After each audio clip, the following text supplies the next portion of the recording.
trésor caché dit que le royaume des cieux est encore semblable à un trésor caché dans un champ. L'homme qui l'a trouvé le cache et dans sa joie, il va vendre tout ce qu'il a et achète ce champ. Coucou, vous vous promenez et vous voyez un champ de blé lorsqu'on est en France, vous voyez un champ de maïs lorsqu'on est chez moi en Afrique et vous vous rendez compte que, vous voyez un peu comme Koh Lanta, hein? Voilà. On dit qu'il y a un trésor caché ici à Boissy-l'Aillerie. Mais on ne sait pas où ce trésor est caché. Et puis, un homme, dans sa randonnée pédestre, va découvrir, tiens, ce trésor caché, vous voyez, comme Koh Lanta, c'est une de mes émissions préférées, va trouver ce trésor caché, tiens, à côté de la salle où Belle-Lumière prie, j'ai trouvé ce trésor caché. Et qu'est-ce qu'il fait, lui, à son tour? Il le cache. Il cache à tout le monde qu'il a trouvé ce trésor caché et il cache surtout au propriétaire du champ. Alors dans ma Bible, pas dans la vôtre, mais dans ma Bible, on m'explique que cet homme qui a trouvé ce trésor caché a demandé, mais à qui appartient ce champ? Et on lui dit que c'est à un certain Jérémie Desmanges-Claude. Et il va voir ce Jérémie Desmanges-Claude, il dit, monsieur, bonjour, c'est à vous ce champ, à Boissy-l'Aillerie, ce grand champ de 1000 hectares, oui. Pouvez-vous me vendre juste une petite portion, même de 200 mètres carrés? Alors, monsieur Jérémie Desmanges-Claude lui dit, mais pourquoi?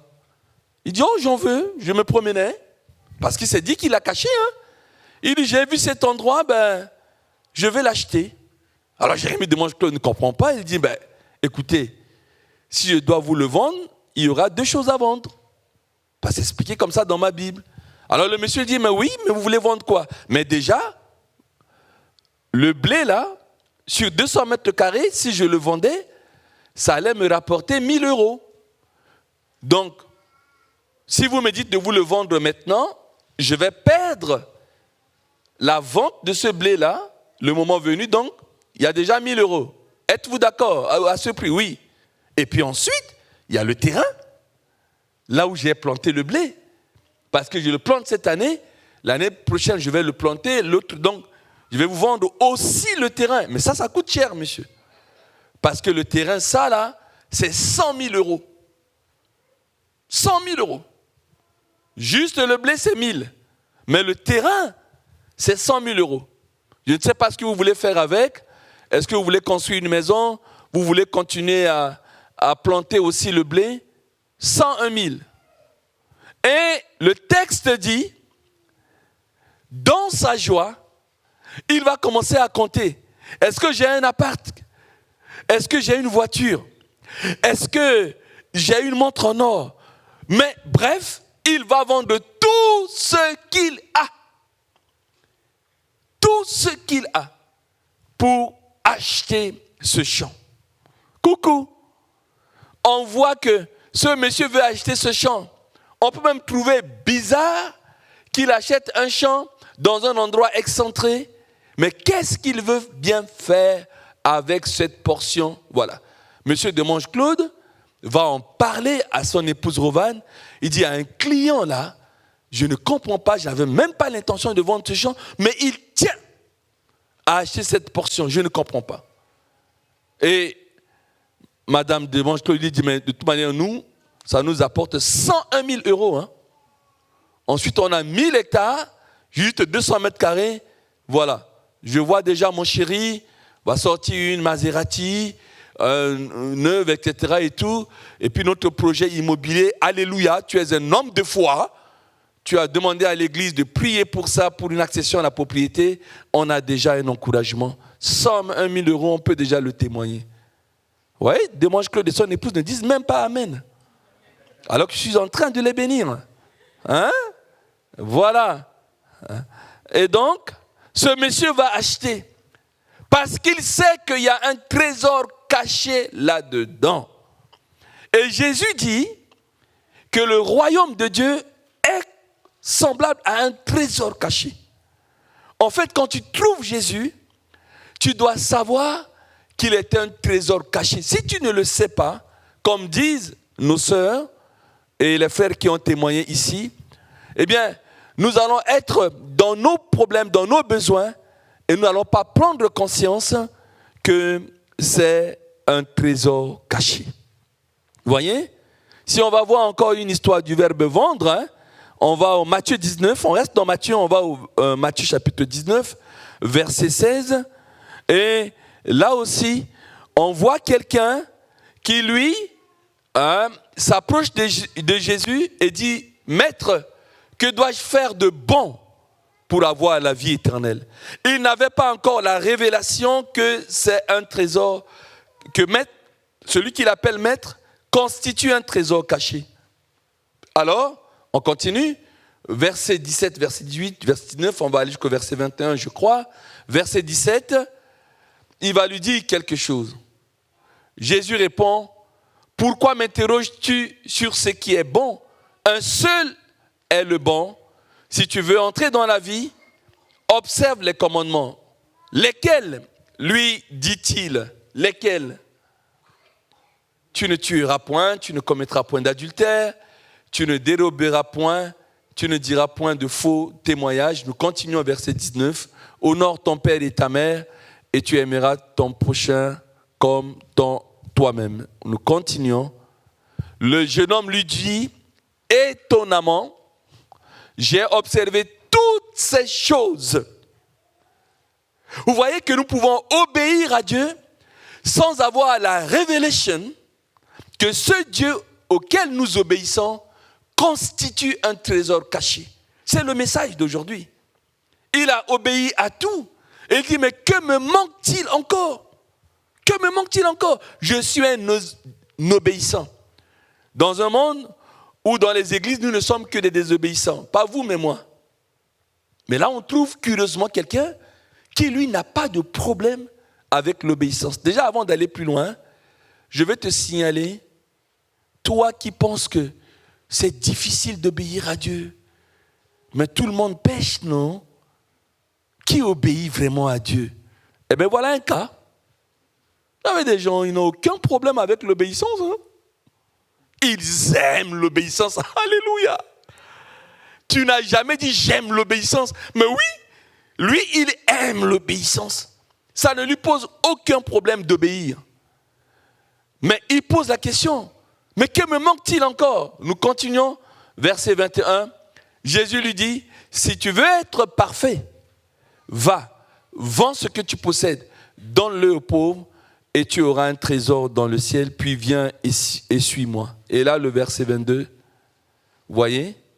Comme il n'a pas reçu la révélation, comme cet homme qui allait voir M. Desmanges-Claude pour acheter cette parcelle de 200 mètres carrés parce qu'il y a un trésor caché.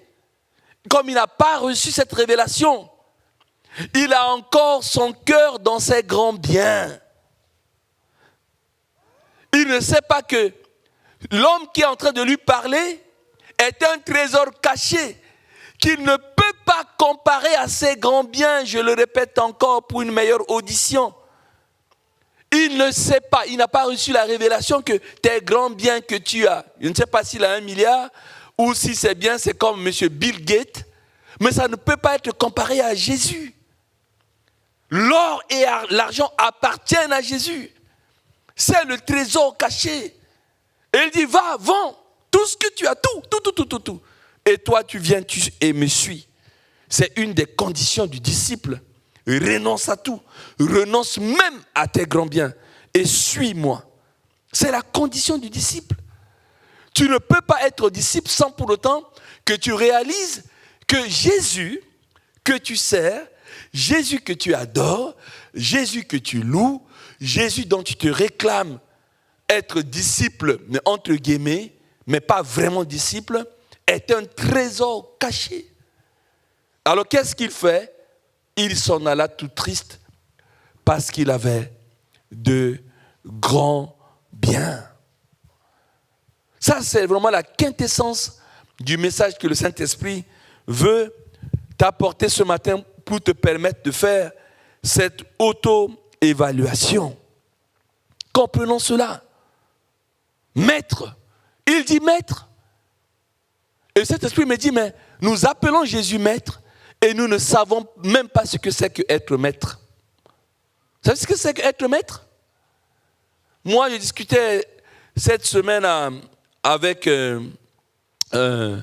Allégresse. Et quand je discute avec les jeunes, Allégresse, BM et tous ces jeunes-là, ils font des boulots ici, ils font des petits boulots là, tout en faisant leurs études. Et je me reconnais en eux. C'est quand j'avais 19 ans et demi, 20 ans, 21 ans, 22 ans à l'université. Je faisais plusieurs boulots. Chauffeur, livreur, je distribuais des tulipes de fleurs dans Paris à un moment où il n'y avait pas de GPS. On avait une carte, je connaissais tous les boulevards de Paris par cœur, pour avoir un peu de thunes, pour vivre avec. Et puis un jour, là c'était en 88, je venais de me fiancer et on m'a embauché. Alors ça, je n'oublierai jamais, comme maître chien. Et je n'avais même pas de chien. Et j'ai dit au monsieur, ça veut dire quoi, maître chien? Il a dit, ben vous savez, c'est un maître chien, c'est un gardien qui a un chien qu'il a dressé. Et puis, vous allez garder les immeubles là, vers Épinay, là, etc. Et tout, en train de construire ici. Et puis, Saint-Gratien, voilà. À l'époque, Saint-Gratien, c'était en train de se construire là, sur la Nationale 14. Et bien, c'est Josué qui gardait ces immeubles-là en 88. De 20h jusqu'à 5h du matin. Il a dit, écoutez, nous, maître chien, vous allez porter une tenue que notre chien connaît. Il connaît la tenue, il connaît l'odeur. Et puis, il y a une espèce de botte. Lorsque vous portez ça, il voit ça. Il sait tout de suite, il a été dressé comme ça. Toute personne qui porte cet habit et porte cette botte, il sait que c'est son maître. Mais moi, je pensais que c'était un caniche ou... Or, c'est un véritable Doberman. Et quand on m'a embauché, ce premier jour-là, j'étais dans cet immeuble, il y avait les maçons et tout ça qui venaient de terminer, et nous, on doit garder pour que des gens ne viennent pas voler. J'ai vu le chien. Excusez-moi, je vous donne beaucoup de respect. Le pipi veut sortir. Le chien était comme ça, avec une gueule. Je l'ai vu là-bas. Et mon collègue que je dois remplacer, parce que moi je faisais de nuit, lui, il se promenait avec ce Doberman-là. Je l'ai vu. Je lui ai dit, bonjour. J'étais de l'autre côté de la concession. Il a dit, c'est moi qui viens prendre... Je vais prendre la nuit. Il a dit, ah, c'est vous, mais venez. J'ai dit, non. Il a dit, non, quoi? J'ai dit, le chien. Mais il me regardait comme ça, le chien. J'ai dit, waouh. Il a dit, oui, attends.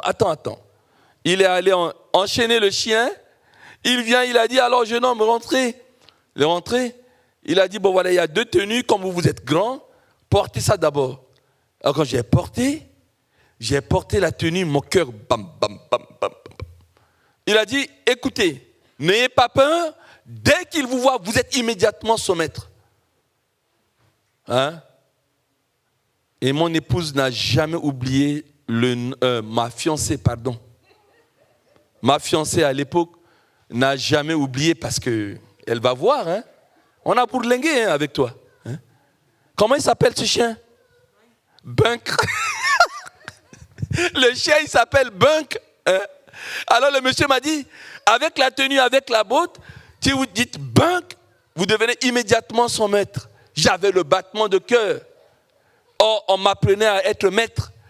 Alors lui, il est sorti de la concession et il me dit là-bas, va maintenant ouvrir le portail et parle. Et le chien, dès qu'il te voit, il va obéir. Ah là là, je me suis dit, il va me mordre à la gorge partout. J'étais perdu. Le monsieur est sorti. J'ouvre comme ça. Il me regarde comme ça. Je dis, Bunk. Ben qu'il fait sa queue comme ça, il dit, ouais, il commence à m'obéir. Ah, il m'a dit des phrases, hein. Couche-toi. Il s'est couché. Après la deuxième phrase, Bunk, tu viens. Donc Bunk me suit. Je me retourne, je vois Bunk, je dis, couche-toi. Il se couche. Je marche. Bunk, tu viens. Bunk me suit. Oh!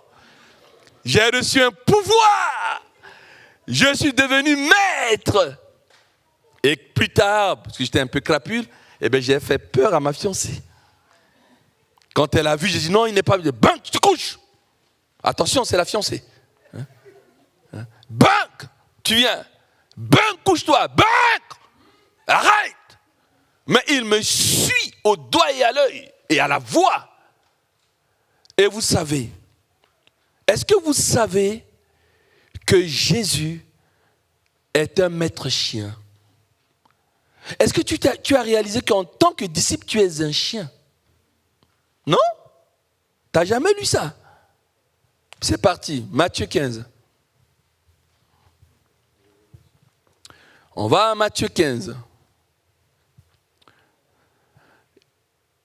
Et vous n'avez jamais entendu parler de la Cananéenne? Matthieu chapitre 15, verset 27. On peut lire même à partir du verset 26. Vous voyez? Matthieu 15 nous dit une formidable histoire qui m'a fait penser à Bunk. Il parle d'une femme dont la fille, voilà, était tourmentée par des démons. Jésus venait de multiplier les pains. Tout le monde savait que Jésus était généreux. Et cette dame est venue dire, Seigneur, ma fille est troublée. On ne va pas tout lire pour vous donner de l'eau à la bouche, comme ça vous allez le lire à la maison. Et Jésus ne lui répond même pas. Vous savez, parfois, on trouve des versets comme ça, on dit, mais Jésus, il est indifférent aussi, hein, ce mec. Il ne répond pas. Bien-aimé, quand tu demandes des choses à Dieu, comme le dit mon ami Blanche Tikaya, parfois Dieu ne te répond pas. Mais cela ne veut pas dire qu'il n'est pas un trésor caché. Le texte dit que cette femme a supplié Jésus, Jésus ne lui répond pas. Il ne lui répond pas. D'ailleurs, on va peut-être le lire. Hein. Retournons, je ne sais plus, peut-être verset 20 21 21, me dit Jérémie. 21. Jésus étant parti de là, se retira dans le territoire de Tyr et de Sidon. Verset 22. Et voici une femme cananéenne qui venait de ces contrées, lui cria, « Aie pitié de moi, Seigneur, fils de David. Ma fille est cruellement tourmentée par le démon. » Mais cruellement tourmentée, hein, par le démon. Verset 23. Il ne lui répondit pas un seul mot. Quelle impolitesse, ce Jésus. Quelle indifférence, ce Jésus. Je n'ai même plus envie de le prier, de le louer, de l'adorer. J'ai même envie de le renier. On a dit qu'il était poli, on a dit qu'il était bonté, on a dit qu'il était amour, on a dit qu'il était miséricordieux. Il ne répond même pas, mais c'est lui là, votre Jésus là. Elle n'a pas réagi comme ça. C'est comme si cette femme avait reçu une révélation. Puis, ses disciples s'approchèrent et dirent avec instance à Jésus, puisqu'elle a crié. Vous savez, quand on crie, c'est énervant. Hein? Mieux vaut venir dire, bonjour, monsieur Aurélien. C'est mieux. Mais si Jésus dit, monsieur, dit, oh. Parlez calmement, vous n'avez pas besoin de crier sur moi. Et là, elle a crié. Et donc, elle a énervé. Voilà les disciples, les fameux disciples. Les disciples s'approchaient et lui dirent avec un sort, renvoie-la, car elle crie derrière nous. N'est-ce pas ça notre attitude aujourd'hui, un peu de disciples? Quelqu'un est en train de crier, ça ne va pas, ça ne va pas, ça ne va pas, ça ne va pas, et ça nous énerve. Non, vous non? Aujourd'hui, les disciples n'acceptent même pas la faiblesse des autres. Aujourd'hui, les disciples n'acceptent même pas que quelqu'un se lamente. Quand quelqu'un vient ici dire, oh, ça ne va pas, j'ai envie de régner Jésus. Les gens disent, mais celle-là, pour quelle qualité de chrétienne? Ça ne va pas. Hein? nos cris à Jésus énervent les soi-disant disciples. Ils diront voilà, car elle crie derrière nous, mais ce n'est pas crier derrière nous. Et elle crie à Jésus, ce n'est pas à vous. Elle crie à Jésus. On continue, verset 24.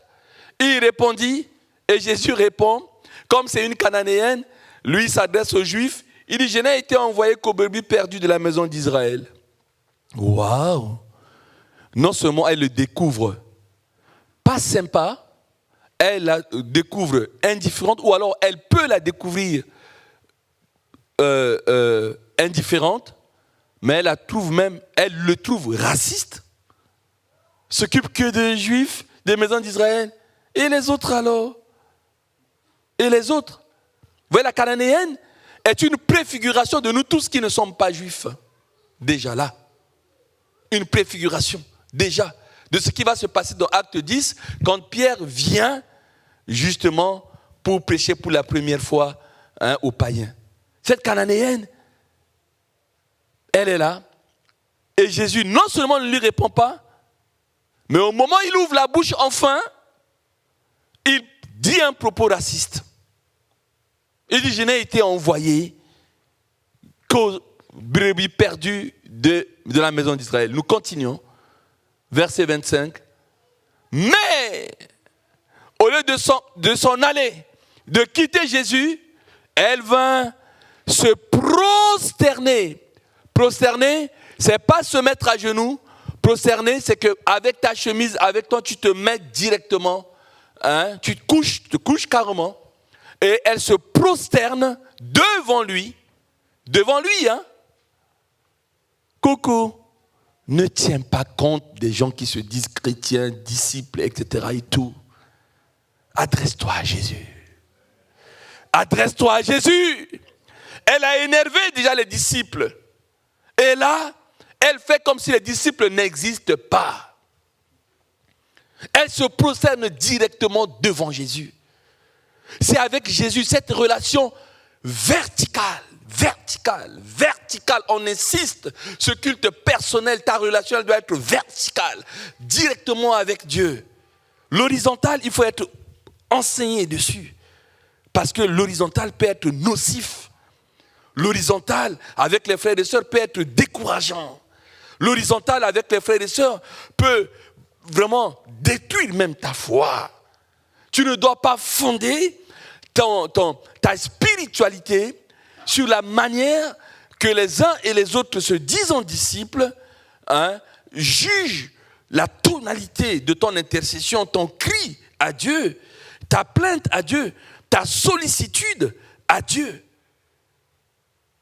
Elle s'adresse, elle nous montre là que la relation spirituelle, je ne tiens pas compte de leur appréciation, je me prosterne devant ce Jésus. Mais j'ai reçu la révélation que c'est un trésor caché. Mais qu'est-ce qu'il est en train de me dire? Il ne parle pas? Non.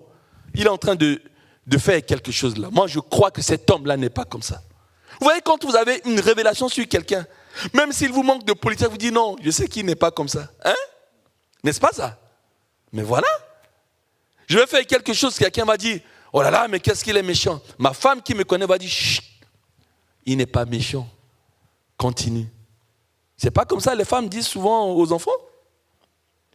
Ah, je connais votre papa. Quand on s'en connaissait, vous n'existiez pas. Vous êtes venu après.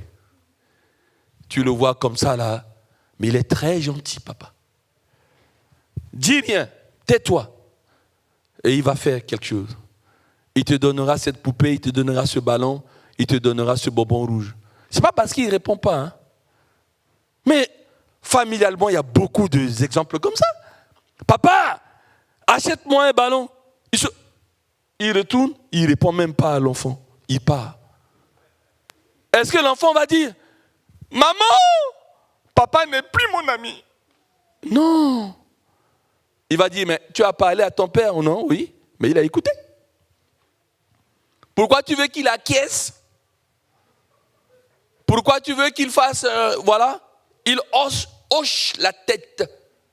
Pourquoi? Il a écouté, il a écouté. Et puis, le papa va rentrer le soir, il y a le ballon. Et maman va dire, tu vois,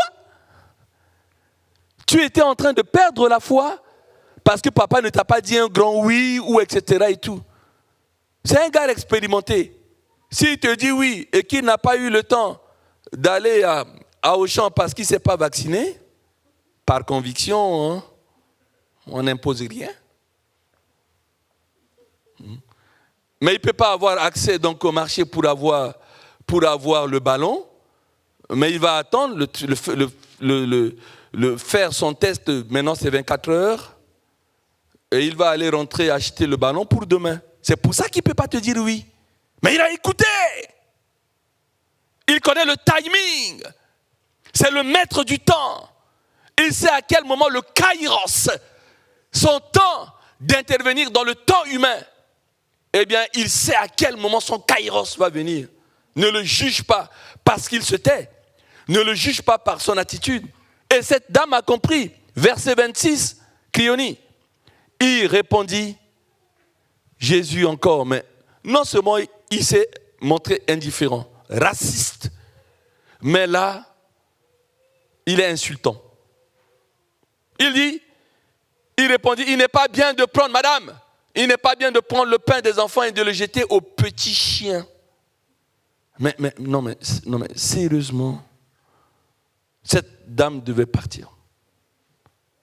Et là, à cause de la révélation que Jésus est un trésor caché, verset 27, moi je voulais aller tout droit au verset 27 tout à l'heure, mais le contexte est important. Elle répond, ben oui Seigneur, dit-elle, mais les petits chiens mangent les miettes qui tombent de la table de leur maître. C'est pourquoi je vous dis, Jésus est un maître chien. Nous, on est des chiens. Chien veut dire Caleb en hébreu. Et Caleb veut dire tout ce qui n'est pas juif.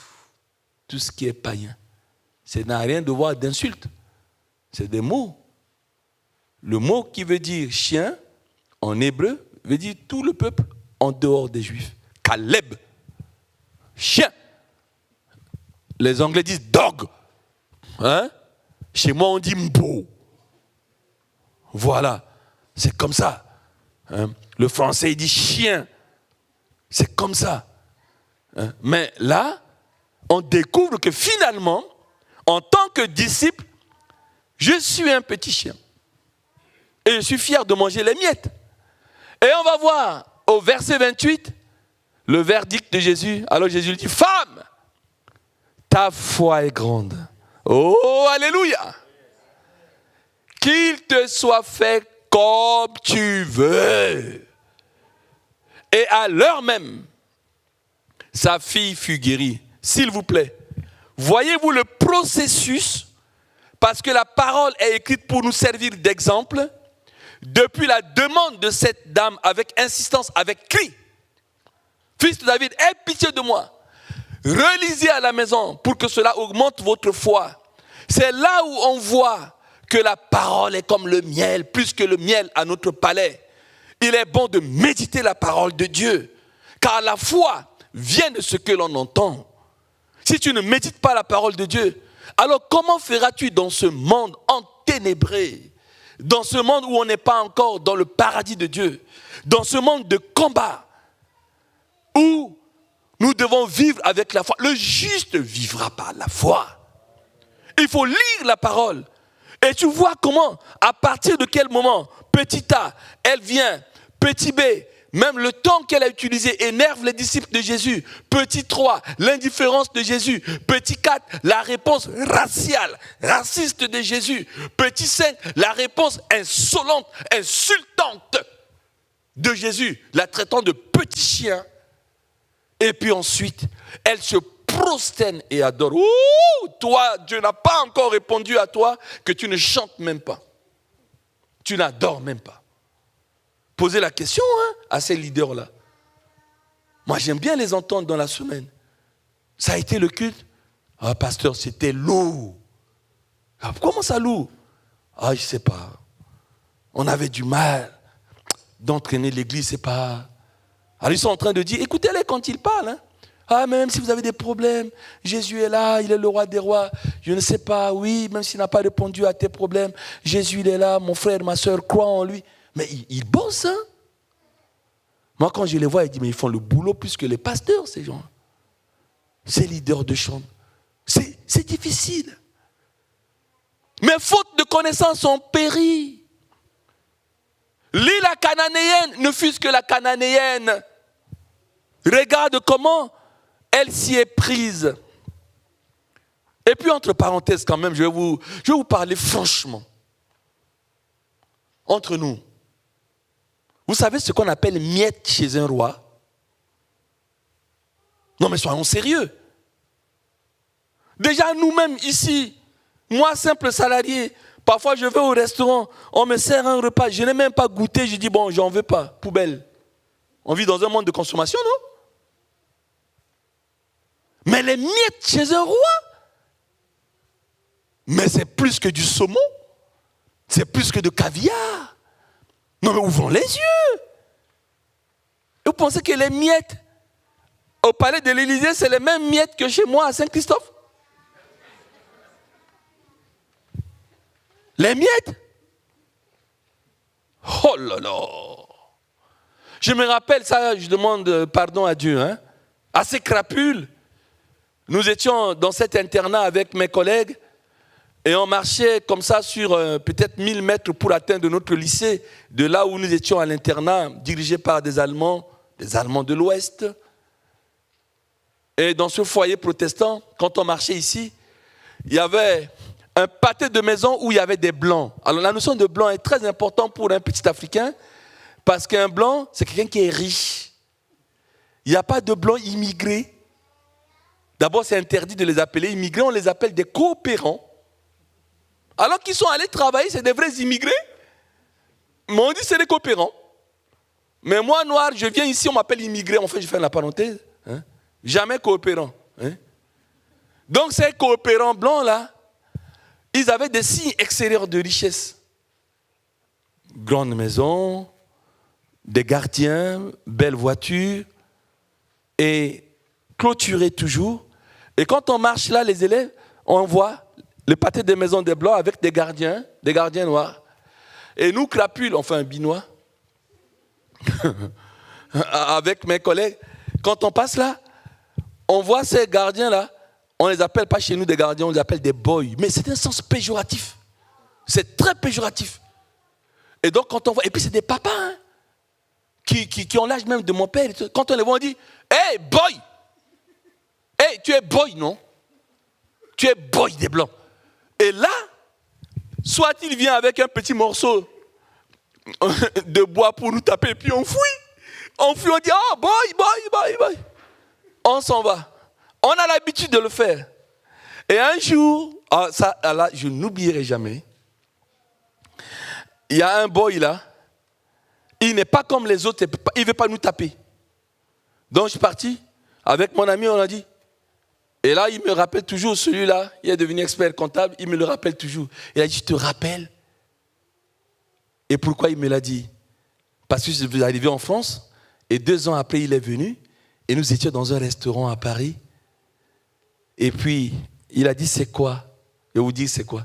Il a dit, tu te rappelles, quand on était au lycée, ce que le boy a dit? En fait, qu'est-ce que le boy a dit? On est parti, puis on a vu le boy, on a dit, hé, espèce de boy, tu es un boy. Et le papa, il ne s'est pas énervé. Il a dit, vous là, vous me traitez de boy. Il dit, oui, mais tu es boy. On veut le provoquer pour fuir. Après, il dit, mais je suis boy. Parce que quand tu es boy chez les blancs, il faut parler français. Il dit, je suis boy, mais je mange du jambon. Vous, est-ce que vous avez mangé du jambon? Moi, je suis boy, je mange du jambon. Mais vous n'avez jamais mangé du jambon, vous. Et du coup, on était un peu déstabilisés parce qu'effectivement, depuis qu'on est né jusqu'à terminé, on n'a jamais mangé du jambon. On mange du cochon. Mais le jambon, c'est encore un autre concept. On mange du jambon avec une belle boule de manioc là, avec de la graisse et tout, mais du jambon. Du jambon. Mais il nous a dit, mais je suis boy, mais je mange du jambon. Mais vous êtes en train de moquer de moi. Est-ce que vous mangez du jambon? Et on arrive en France, étudiants en tout, il y a du jambon partout. Et mon ami me dit, mais c'est vrai que le boy là, il a fallu qu'on arrive en France pour manger du jambon. Donc vous voyez, être boy chez un blanc, c'était d'une importance telle que la qualité de sa nutrition. Parce que qu'est-ce que c'est que le sous-développement? C'est la malnutrition et la sous-nutrition. Voilà. C'est-à-dire la qualité de son repas, le gars avait droit à l'entrée, plat de résistance, du jambon, que lui il appelle zambon. Hein? Il prend même du café, thé à la fin, au fromage, s'il vous plaît. Il mange des pommes. Et nous, non. Mais les miettes chez le roi des rois, pensez à ce jambon. On est la révélation que la Cananéenne a eue. Moi, je prie le Seigneur pour avoir ça. Me prosterner même lorsqu'elle me répond pas. Me prosterner lorsque même sa réponse est bizarre. Me prosterner même quand sa réponse semble me heurter. Je sais que mon Dieu est un trésor caché. Je vais vous donner une direction dans laquelle nous allons prier. La Bible dit, et c'est Jésus qui dit, vous le notez, Luc chapitre 9, verset 61, Jésus va dire quelque chose. Celui qui veut être mon disciple, qui veut me suivre, ne doit jamais dire, je vais te suivre, mais j'ai des grands biens, mais il faut que tu m'exauces d'abord, mais il faut que je fasse telle chose. Non. Luc 9, verset 61 à 62, il est dit, un autre lui dit, je te suivrai Seigneur, mais permets-moi d'abord d'aller prendre congé de ceux de ma maison. Dans la version parole vivante, il est écrit, un autre encore lui dit, je vais devenir ton disciple Seigneur et te suivre, mais permets-moi d'abord de régler les affaires de ma maison et de faire mes adieux à ma famille. Jésus lui répondit, celui qui commence à labourer et regarde en arrière, lui n'est pas prêt de me suivre, lui n'est pas prêt pour le règne de Dieu. Nous allons prier. Prier pourquoi? Je ne sais pas le mais qui te dit, il y a des mais. Hein? Tu sens que tu dois devenir véritablement disciple. Et ce maître, tu dois t'abandonner complètement entre ses mains. S'il vous plaît, chaque jour, chaque fois que j'ai un de mes petits-enfants, ça me parle, cette image. C'est tellement fort que je vous partage. Vous savez, un petit enfant pouvait avoir sa tétine. Je n'ai même pas réalisé ça quand j'étais parent. Mais je le réalise quand je suis papito maintenant. Ça dit, il a sa tétine, son doudoune, son goûter et tout. Mais ce que aime un enfant, maman, d'être porté par sa maman. Les papas, je ne sais pas. Hein? Mais maman. Et quand la maman porte les petits-enfants, je les regarde. Qu'est-ce qu'ils sont heureux. L'enfant, il est porté par sa maman. Maman, il porte et il est porté. Voilà l'image que cette fille me dit, mais Josué, tu dois être comme ça entre les mains de Dieu. L'enfant ne se pose même pas la question si maman est méchante et va la laisser tomber et puis sa tête va s'éclater et s'écraser. Il y a bien des mamans qui ont tué leur enfant. Il y avait des mamans qui ont jeté leur enfant dans les poubelles. C'est dit à la télé, aux médias, partout. Mais d'où vient cette confiance divine qu'un enfant a lorsque sa maman le porte? Quelle assurance! Cette assurance-là vient d'où? Et le Saint-Esprit me dit, voilà comment vous devez être. Le disciple, il se repose entre les mains de son Dieu. Et il y a un verset qui était là, c'était confirmé. Je ne sais pas qui l'a amené.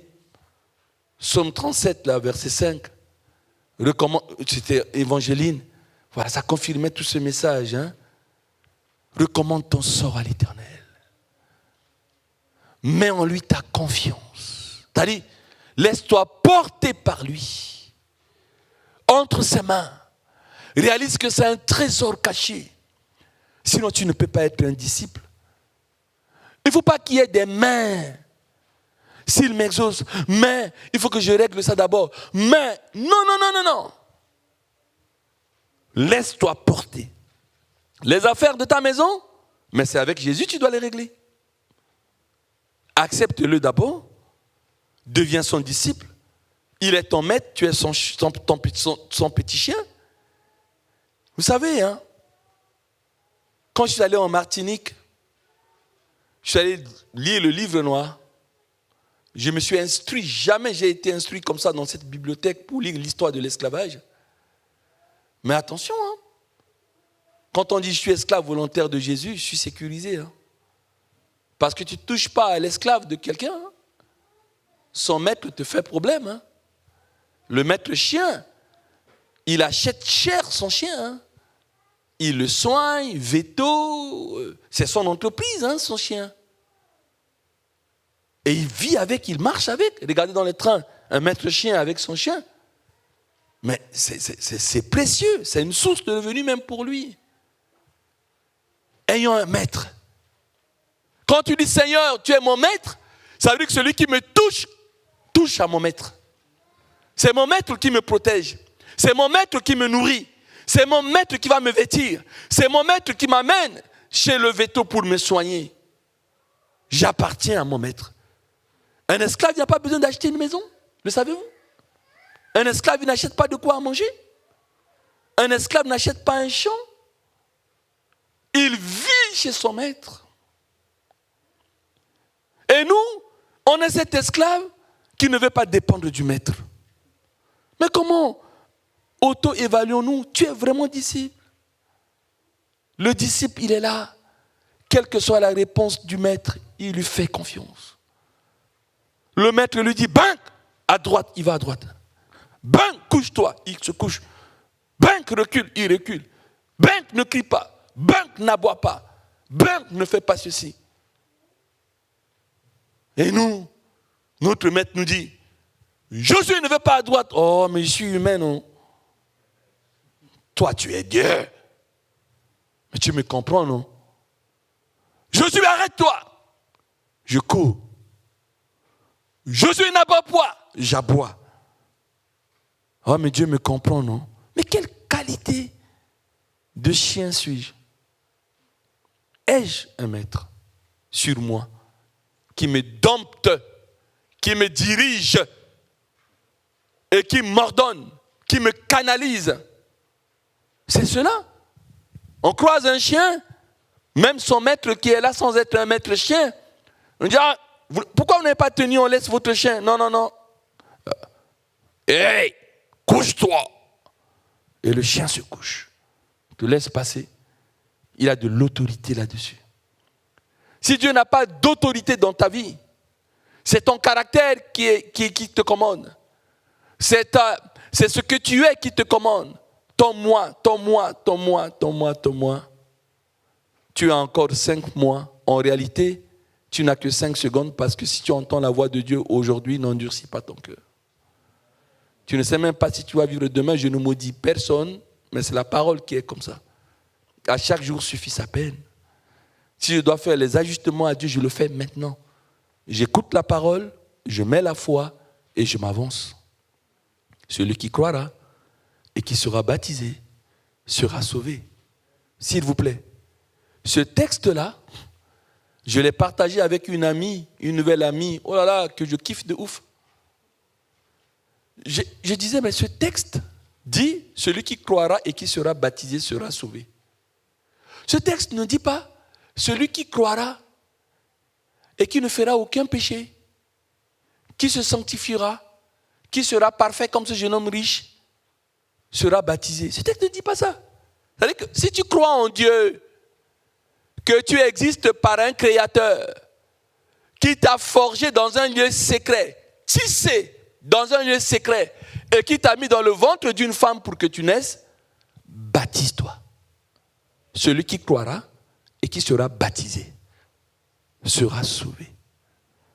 La seule raison qui empêche un homme qui croit de ne pas se baptiser, c'est qu'au moment où il croit, il meurt tout de suite. Comme le brigand à la croix. Il n'a pas le temps de se baptiser. Et cette semaine, j'ai reçu fortement à cœur. Le Saint-Esprit me dit, mais tu as des enfants qui ne sont pas encore baptisés dans l'église. Qu'est-ce qui se passe? J'ai dit, mais Seigneur, je leur ai parlé. Ouh, la liberté. Je leur ai parlé de la liberté. Je leur ai dit que le salut était personnel. Est-ce que j'ai mal parlé? Cet esprit me dit, dis-leur de se baptiser. Et je m'attends à ce que dimanche prochain, tu me téléphones pour dire, pasteur, baptise-moi. Le texte dit, celui qui croira et qui sera baptisé.